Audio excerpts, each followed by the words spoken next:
Hey everybody, Lisa Allman Baldwin here, and in today's video, I'm going to be talking to you about job burnout and how to avoid it. Job burnout is a real thing, whether you are a CEO, a manager, a supervisor, or even an employee at any level of the company. Job burnout can catch up with you. It's caused by a variety of things: stress, workload, trying to balance home and work. All of these different things can make you feel really burned out. So I have 6 tips for you today to help you feel more motivated and inspired. The first one is talk to your boss or your colleagues about your workload. Often people don't really realize how much work has been piled up on you and how you feel like you're under this mountain of things that you can never seem to get caught up on.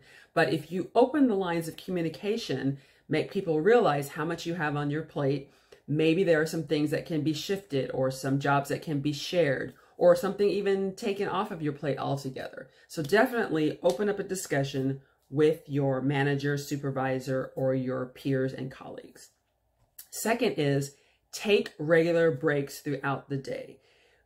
I set a timer on my desk so that I have to get up every hour. Part of that is because sitting for so long is not good for our bodies, to just be sitting there. And before you know it, 2 or 3 hours have gone by and you haven't moved from your chair. It's great to get exercise and also to give you a different perspective, a different point of view. Go take a walk down the hall, walk around the building for a minute, go grab a cup of coffee, something to give you a little bit of break from just concentrating only on the task that you have to do for today. So that's tip number 2, take breaks throughout the day. Number 3 is set realistic goals and expectations. We all have a big list of things that we'd like to get done in a particular day, a particular week, or particular month. And while we want to strive to hit those metrics, we still have to be realistic about how much we can actually get done. So saying that you're going to complete 20 reports in a day is not a realistic expectation, depending on, of course, the size of the report. So set something realistic that will help you so that if you don't make it, you won't feel like you failed miserably because you only got done 2 of the 20 things on the list. But that it can give you little bits of reward for getting things done along the way. So that was step number 3. Step number 4, maintain a healthy work-life balance. If you work full-time, let's say, and your work day is anywhere between 8 or 10 hours, you have to have something else to balance that on the other side. Be sure you're keeping in touch with friends, going out and meeting somebody for coffee, going to play tennis or whatever it is, spending quality time with your kids. You have to have something to balance all those hours that we spend at the place where we are putting a lot of our effort and trying to make our money and our living, okay? So definitely maintaining a healthy work-life balance. That's number 4. Number 5 is practice mindfulness techniques. That could be anything from yoga to meditation, journaling. Some people like to do gardening. Some people bake.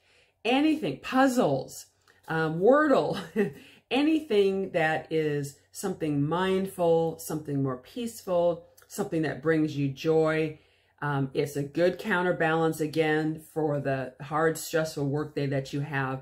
And it just helps you be more in the present moment and just take a break from the busyness and rush around of work. And number 6 is ask for help when needed.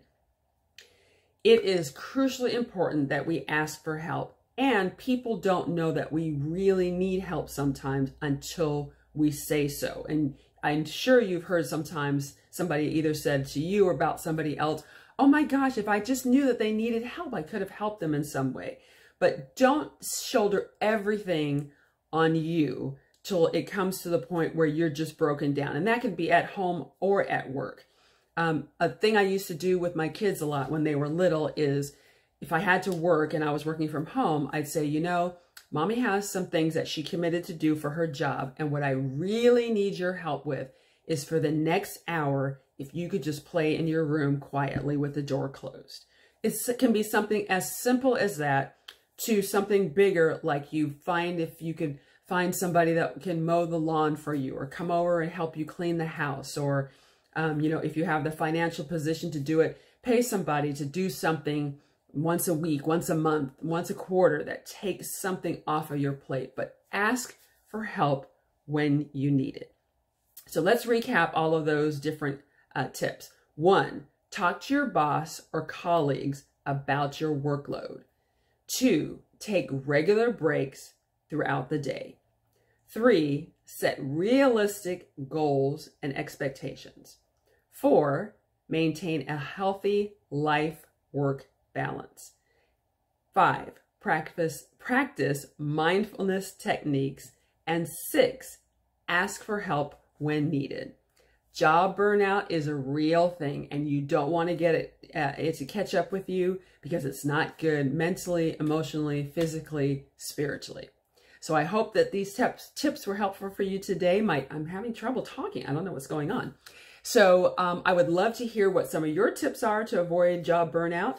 You can put those down in the comment section below. Feel free to like this video and share it with your friends. And if you're so inclined, to subscribe to my channel so you will get a gentle notification every time I post a new video. Thanks a lot for your time and attention. I'll see you in the next video.